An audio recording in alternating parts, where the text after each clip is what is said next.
Alors, je suppose que tout le monde connaît l'Institut VIAS, donc l'ancien IBSR, l'Institut belge pour la sécurité routière, où nous avons bien sûr pour habitude de traiter de sécurité routière, mais depuis toujours aussi de mobilité. Et puis maintenant, nous avons d'autres activités aussi qui me tiennent un peu moins à cœur, telles que la sécurité, mais bon, je ne suis pas là pour vous parler de cela. De formation, je suis architecte et urbaniste, donc j'aurais pu m'en courir, mais non, je suis restée, je m'étais engagée à rester. Donc... Une petite seconde, un petit... Il n'y a pas de problème. Alors, vous connaissez Benoît Godard, c'est effectivement notre porte-parole, mais derrière Benoît Godard, ou avant lui, il y a une centaine d'autres personnes. Donc, il porte la parole de beaucoup d'entre nous, mais on n'est pas toujours d'accord avec lui non plus. On m'a demandé de parler de la présence de la voiture en ville, et on m'a dit, vous donnerez quand même quelques chiffres. Alors je vais vous donner une indigestion de chiffres. Ça a été mon petit plaisir, je vous avouerai, pas un plaisir sadique, mais un plaisir parce que ça m'a permis de découvrir Liège autrement. Je suis d'importation à Liège, donc ça fait 15 ans maintenant que j'y habite, non loin de la côte d'Anse, juste près de la rue de la Limite, donc vraiment à la limite de Liège-Ville. Et en bonne bruxelloise que j'étais, durant 30 ans, j'ai toujours trouvé que Bruxelles était bien mieux que Liège. J'ai pas honte de le dire. Cependant, j'ai toujours trouvé aussi que le centre commerçant de Liège était le plus agréable des centres commerçants de la Belgique, que moi je connais. Bien mieux que les centres commerçants de Bruxelles, bien mieux que ceux d'Anvers ou de Gand. Moi, j'aime beaucoup aller dans le centre commerçant de Liège. Je déteste rentrer dans les magasins, mais j'aime bien l'Horeca, j'aime bien me poser sur une place, sur un banc, sur un bout de mur, et regarder la vie qui bouge. En fait, pour moi, Liège, alors, il faut que je trouve le bon bouton, c'est pas ça. Les nouvelles technologies, ça ne va pas avec le grand âge. Enfin, pas toujours. Mais je peux le faire ici, hein, ça ne me dérange pas. En faisant ça, par exemple. Si voilà. vous faites un petit signe, C'est vous qui avez, ou c'est mon petit doigt magique quand même? Qu'est-ce qu'il dit, votre petit doigt magique? Non, il dit rien. Il dit rien. Mais le mien, ça va. Alors, là, je ne connais pas, mais c'est... Et, hop, non, le petit doigt magique ne veut pas. Non, voilà. Il est allumé? C'est pas grave, je dirais pousser. Bien oui. C'est une clignette, mais ça, c'est pas du bruxellois. Hein. Non, vous pouvez me traduire, s'il vous plaît? Revenez, voilà. Donc, ça c'est un petit peu ce dont je vais vous parler ce soir assez rapidement, je vais essayer. J'ai fait un petit perron des exemples de choses qui font que Bruxelles, pardon, je ne le ferai plus, je promets, que Liège est une ville qui bouge, on y court, on y roule à vélo, on y fait des courses automobiles, enfin il y en a qui passent. Liège, c'est le mouvement, encore et toujours le mouvement. Donc, je parlerai du parc des véhicules, je parlerai du début, on va dire du début du mouvement dans les années 70, Liège en quelques chiffres. Alors, quand je parle de Liège, c'est bien sûr de temps en temps la ville, mais c'est surtout l'agglomération. Liège, c'est aujourd'hui et ce sera quoi? Et puis quelques données, malheureusement, d'accidents aussi. Mais je n'ai pas voulu commencer par ça. Alors, on peut avancer. Le parc des véhicules, le parc belge des véhicules, il ne manque pas un SA belge. Le parc belge des véhicules, c'est une explosion. C'est une explosion de véhicules, que ce soit les voitures privées, que ce soit les autobus, les autocars, les véhicules utilitaires, etc., etc. Tous les moyens de se déplacer augmentent. Si on ne fait pas quelque chose, à un moment donné, on va mourir. On va mourir étouffé. C'est un incontournable. Il faut qu'on arrive à enrayer, chacun dans sa commune, chacun dans ses espaces, chacun dans ses modes de vie, à enrayer cette progression, cette explosion des véhicules. Dans les années 70, à Liège, on a déjà pensé à se déplacer autrement. Il y a eu un projet de métro, il y avait un rêve de métro qui n'est malheureusement jamais parti. Enfin, moi je dis malheureusement. Aujourd'hui, le métro de Liège fait rêver de rêve parti. Ça, c'est le petit clin d'œil. C'était un point de départ d'une réflexion, à mon avis, qui s'est enclenchée. Liège, en 2019, c'est près de 200 000 habitants. Une agglomération de 630 000 habitants. C'est la première de Wallonie, la troisième de Belgique. C'est aussi un aéroport qu'on veut de plus en plus actif et qui génère aussi du trafic, pas seulement aérien. C'est un port autonome qui génère bien sûr du trafic fluvial, mais qui génère aussi du trafic routier. Et c'est bien sûr la route, avec de nombreuses autoroutes qui viennent tourner autour de Liège, voire pénétrer jusque dans Liège. Liège Airport, c'est la 7e aujourd'hui plus grande plateforme au niveau européen pour le transport cargo. C'est malheureusement beaucoup d'avions la nuit. Si on a le sommeil léger comme moi, on les entend passer. Je me dis que dans 5 ou 10 ans, je m'y serai sans doute habituée. Mais c'est aussi, avec Alibaba, ça ne va pas s'arranger. Je sens que je hais les Chinois. Non, je ne peux pas. Hein. Plus de 870 000 tonnes de marchandises transportées en avion, qui génèrent inévitablement du trafic de camions, mais qui en diminue aussi, en partie. Donc c'est un petit peu le yo-yo. 14 destinations touristiques pour le trafic des passagers en 2018. Ça veut dire aussi des touristes qui vont à l'aéroport d'une certaine façon. Si on ne leur permet pas d'y aller avec un transport en commun efficace, performant, ils vont y aller peut-être en taxi ou alors en voiture. On va les conduire la plupart du temps en voiture. Donc c'est des choses dont on doit tenir compte, être conscient. Liège, c'est aussi des gares.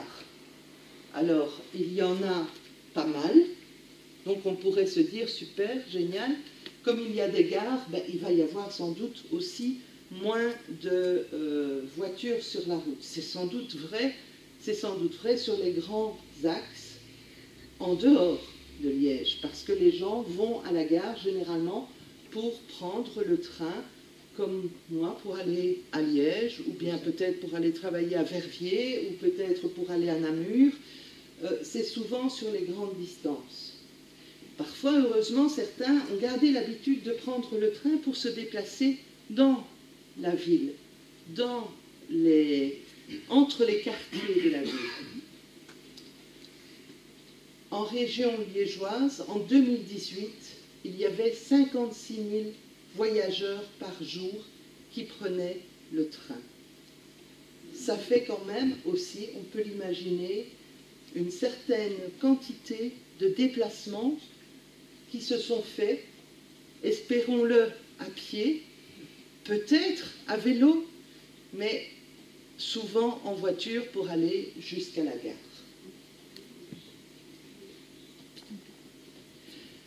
Le rail, c'est aussi du transport de marchandises. Et ce n'est pas non plus le moindre des transports, puisque 13 millions de kilomètres sont parcourus en train. 13 millions de kilomètres, ça veut dire autant de déplacements qui n'ont pas été faits par un camion. Ça vaut quand même la peine d'y penser. Donc à un moment donné, je dirais sans doute que réduire le nombre de voitures sur les routes permettra peut-être aussi de mieux transporter les marchandises dans certains cas, sur certains axes, libérer de l'espace pour d'autres choses que simplement le déplacement d'une personne seule dans sa voiture. Mettre les gens et les choses dans d'autres modes de transport que la voiture, c'est aussi faire de grosses économies de pollution. C'est réduire fortement la pollution liée au CO2 notamment, mais à plein d'autres choses très mauvaises pour la santé. Je ne suis pas chimiste, je ne vais pas les énumérer, mais je pense que plus personne aujourd'hui n'ignore que le trafic, malheureusement, n'est pas ce qu'il y a de plus sain.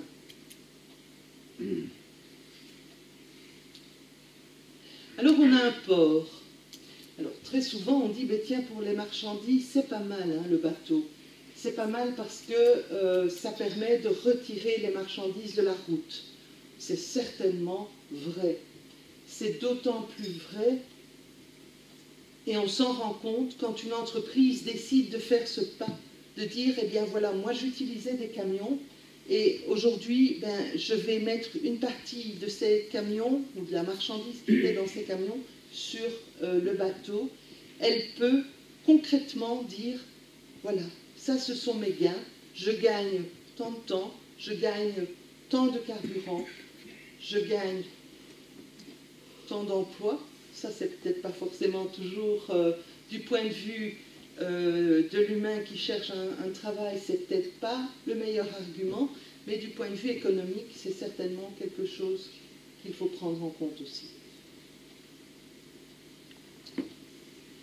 Mais les routes liégeoises, c'est aussi, à une échelle beaucoup plus petite, mais des petites rues, des escaliers, des espaces où il fait bon se déplacer, où parfois il fait difficile se déplacer. Quand on voit différents modes de déplacement ou différents types de personnes qui ont besoin, qui ont le droit de se déplacer dans la ville, on se dit que parfois la ville n'est pas tout à fait favorable non plus à ces modes de déplacement, autres que la voiture. Si vous êtes personne à mobilité réduite, et je l'ai été récemment pendant 2 ans, je me suis rendu compte qu'en fait, le moindre petit pavé, même ceux qui sont bien rejointoyés, ceux qui, pour un pied normal, ont l'air impeccables, c'est beau à regarder, etc., c'est tout à fait impraticable. Vous posez le pied là-dessus et vous avez mal au dos, vous avez mal aux chevilles, vous avez mal aux genoux, et vous vous dites, moi, une seule chose, je reste chez moi. Ou bien, tu me conduis là, tu me poses juste devant la porte, et je vais m'asseoir là. Vous n'avez pas envie de découvrir la ville, vous n'avez pas envie d'y passer du temps. Les escaliers, c'est très joli. Bon, bien sûr, moi, je n'irai jamais. Mais c'est très joli. Et ça permet de monter une pente très pentue de façon peut-être plus agréable. Ceux de Buren, j'y ai envoyé mes collègues, j'aurais dit, voyez, c'est super. Vous les montez, vous redescendez par là, on se retrouve à la place, près du perron. Vous verrez, comme ça, je vous montrerai le perron. Et c'était très bien comme ça. Ils ont fait la visite sans moi.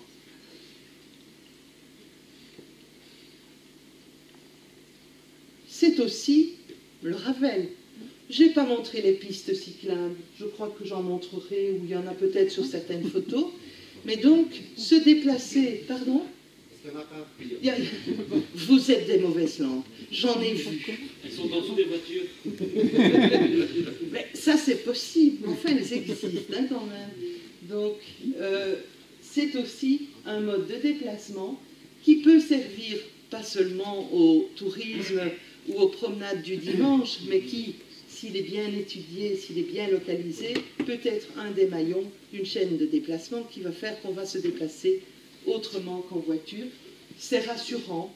Des parents peuvent dire tu prends le Ravel pour aller à l'école, c'est en dehors de toute circulation, donc a priori c'est sans grand danger. Et puis, pour remplacer la voiture, on peut prendre aussi les transports en commun. Et alors là, les chiffres que j'ai sont des chiffres pour le TEC Liège-Verviers, donc c'est pas seulement sur Liège, mais Liège-Verviers, c'est quand même 225 000 voyageurs par jour à Liège. C'est beaucoup. Ça veut dire qu'il y a 225 000 trajets faits en transport en commun, donc trajets qui n'ont pas été faits éventuellement en voiture. S'ils n'étaient pas là, eh bien, ce serait encore pire, on aurait encore plus de voitures remplies.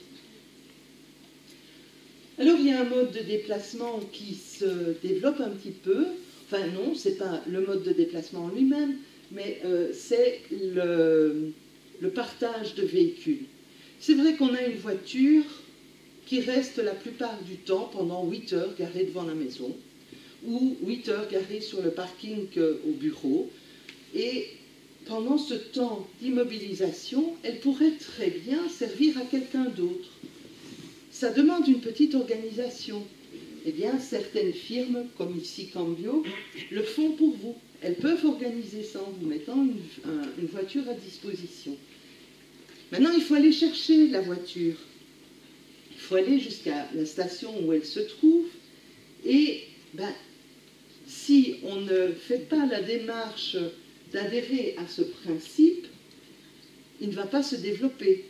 Et donc, les quelques stations qui existent vont se retrouver uniquement à la sortie des gares, à proximité des centres-villes et pas dans les quartiers périphériques. Donc, dans les quartiers périphériques, on va toujours être tenté, par facilité, de garder sa voiture personnelle parce qu'elle est là, devant la porte ou à peu de choses près. Donc, il faut peut-être les précurseurs, comme vous êtes certainement, se forcent à prendre ces véhicules, créent quelque part l'appel à ce besoin en fait.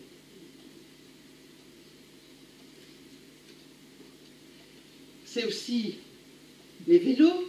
Je ne vais pas m'attarder, je suppose qu'on vous en a déjà beaucoup parlé, mais de plus en plus de vélos à Liège. Peut-être aidé aussi par le vélo électrique, qui a permis à certaines personnes qui n'avaient pas envie de faire de gros efforts, eh bien, de remonter en selle sans se dire mon Dieu, il y a encore cette côte de Hans à monter. Et il n'y a pas que la côte de Hans à Liège, mais il y en a pas mal, hein, des rues pentues.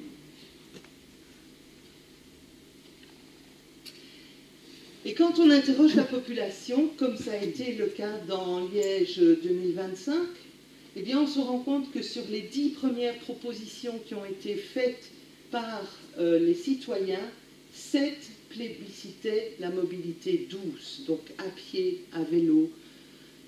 On va dire oui, mais de toute façon, les seuls qui ont répondu à cette enquête, c'est ceux qui étaient déjà convaincus qu'il fallait que les choses changent. Ben oui, ben on peut les entendre comme les autres. Hein. Donc,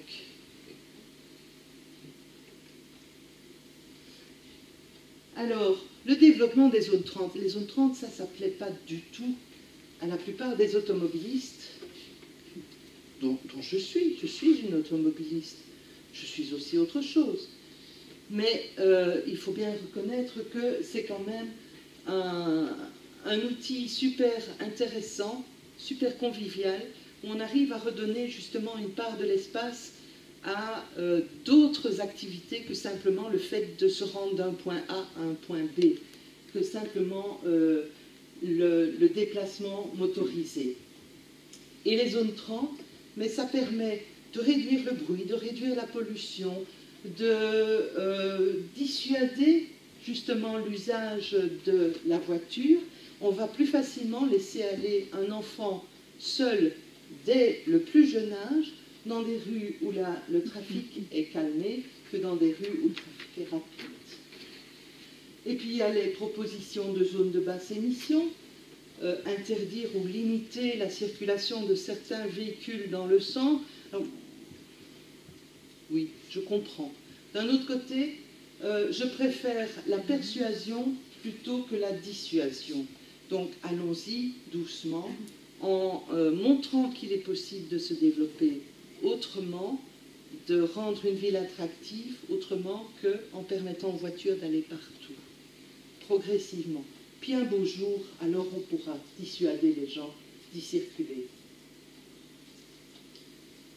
Le piétonnier du centre-ville, pour moi, c'est le plus beau. On peut aller à l'image suivante.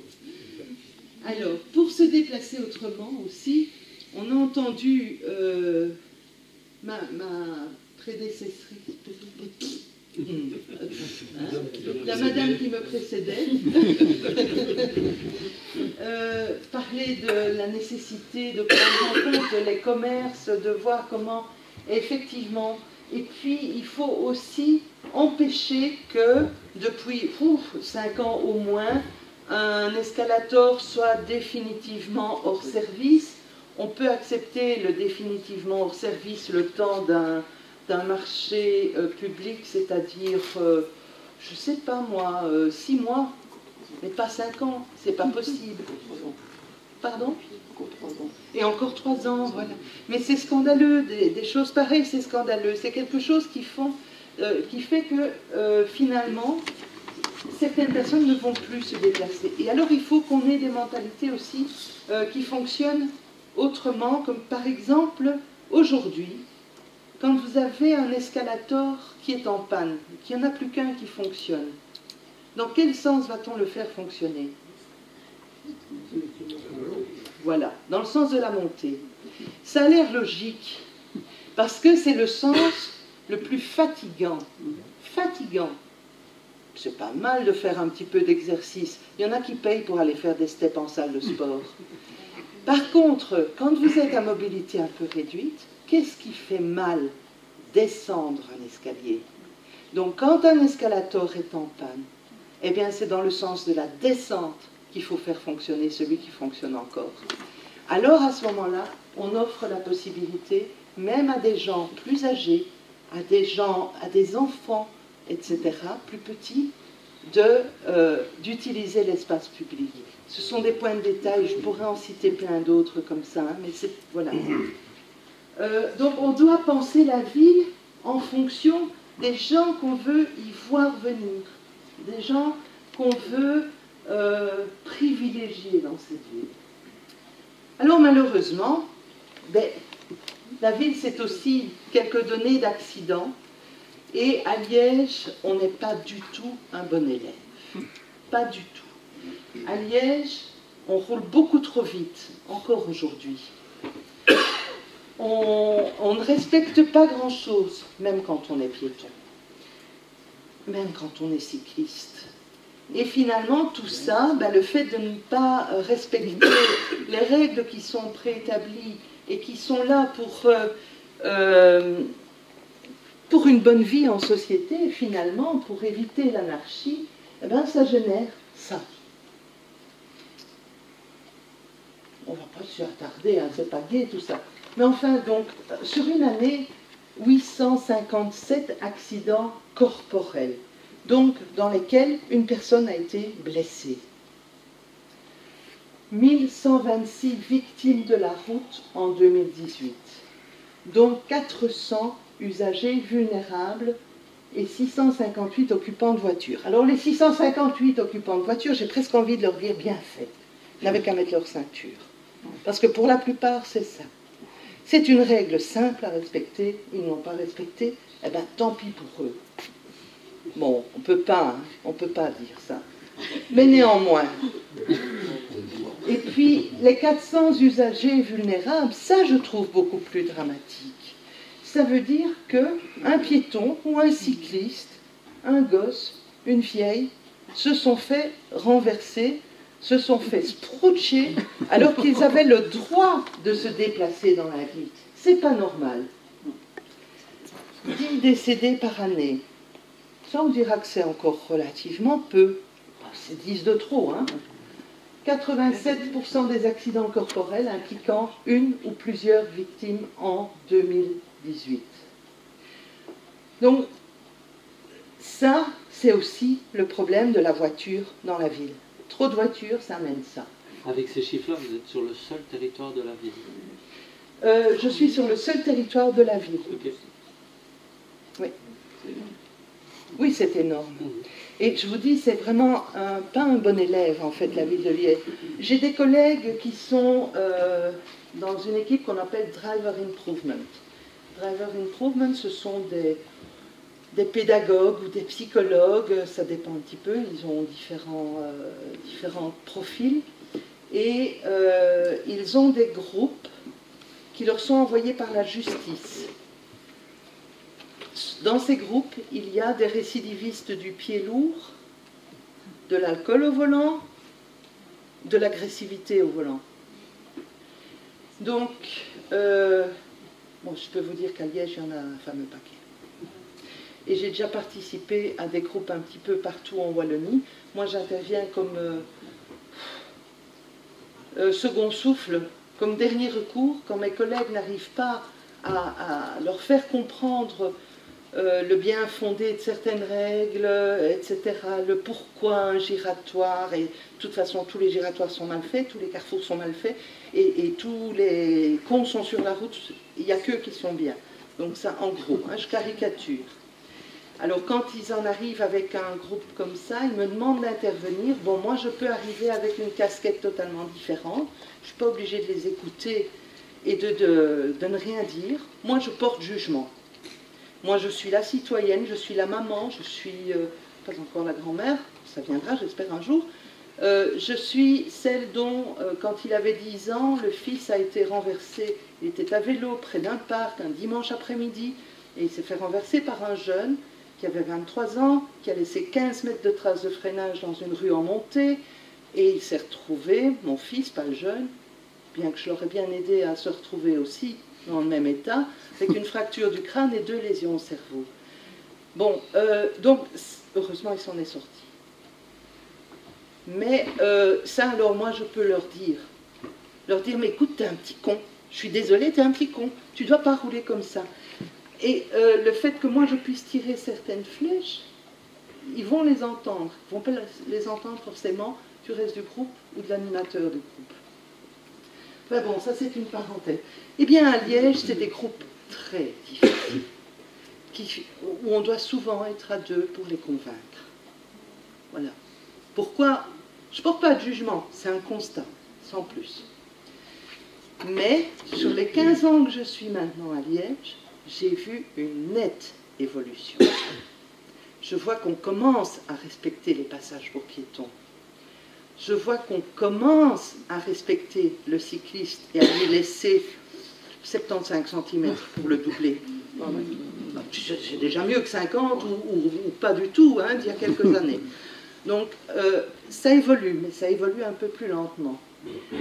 Pour pouvoir évoluer plus vite, je crois qu'il faut qu'ils comprennent qu'il y a des attraits à se déplacer autrement et qu'il n'y a pas que la voiture qui permet de faire une extension à leur zizi. Mais il faut qu'ils fassent ça. Il faut qu'ils fassent ça. Même en vélo, on peut être en danger. Moi, j'habite à Angleur, donc près du Ravel, je vous parlais. Pour venir ici, je suis passé près du pont Franier, et j'en ai vu un qui était en vélo, qui sortait du Ravel, qui a continué son passage pour piétons en vélo, alors que de la route, il fait bien mieux qu'on doit être à côté du vélo et marcher.